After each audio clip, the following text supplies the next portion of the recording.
Pihak Verdi Sambo terus berupaya membangun profiling psikologis bahwa almarhum Brigadir Yosua Huta Barat adalah orang jahat.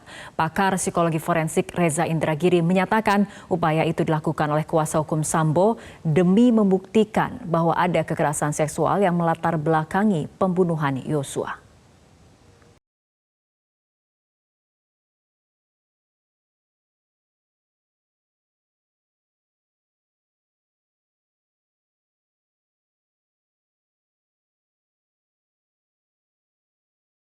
Tindak lanjutan kasus pembunuhan berencana Brigadir Yosua dimanfaatkan oleh kuasa hukum keluarga Verdi Sambo untuk menyerang pribadi almarhum Yosua. Tim kuasa hukum dan saksi asisten rumah tangga keluarga Sambo kompak menyebut Yosua sebagai seorang yang temperamental, sering marah-marah hingga berkepribadian ganda. Keterangan itu disampaikan pada sidang dengan terdakwa Ricky Rizal dan Kuat Ma'ruf pada 9 November 2022. Serta sidang Verdi Sambo dan Putri Chandrawati Selasa 8 November. Yosua sendiri gimana sih sifat-sifatnya Yosua kalau menurut saudara? Kalau menurut saya dia suka marah-marah gitu kan. Temperamental. Terus kalau saya minta tolong untuk anuin belanjaan, dia selalu menunda gitu kan. Terus kalau dipanggil ibu selalu lama, terus kadang ngedumel gitu. Apa sih Bi? Apalagi gitu. Oh maaf, dicariin ibu. Sering ngedumel, dengan yang lain-lain juga seperti itu? Kalau seperti saya tidak tahu kok yang lain. Iya, nggak tahu ya. Siap. Jadi kalau untuk karakter Om Joshua itu orangnya itu kadang-kadang temperamen.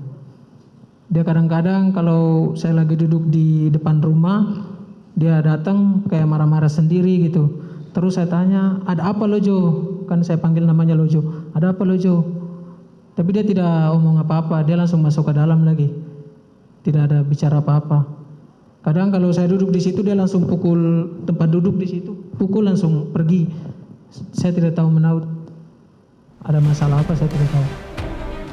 Pakar psikologi forensik Reza Indragiri menyatakan, dalam sebuah persidangan pembunuhan berencana, tidak lazim apabila korban yang sudah tewas justru dipermasalahkan kepribadiannya.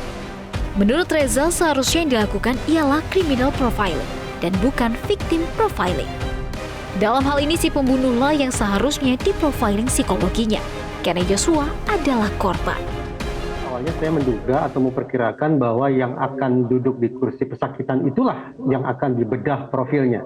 Jadi semestinya yang harus dilakukan adalah criminal profiling, bukan victim profiling. Catatan, Brigadir Yosua adalah victim alias korban. Jadi pertanyaan, apa urgensinya kemudian ada tim, katakanlah demikian, yang melakukan victim profiling?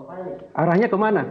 Perkiraan saya, tak lain tak bukan, tampaknya ini mulai mengais-ngais sisi kelemahan atau keburukan dalam sifat Brigadir Yosua mendiang.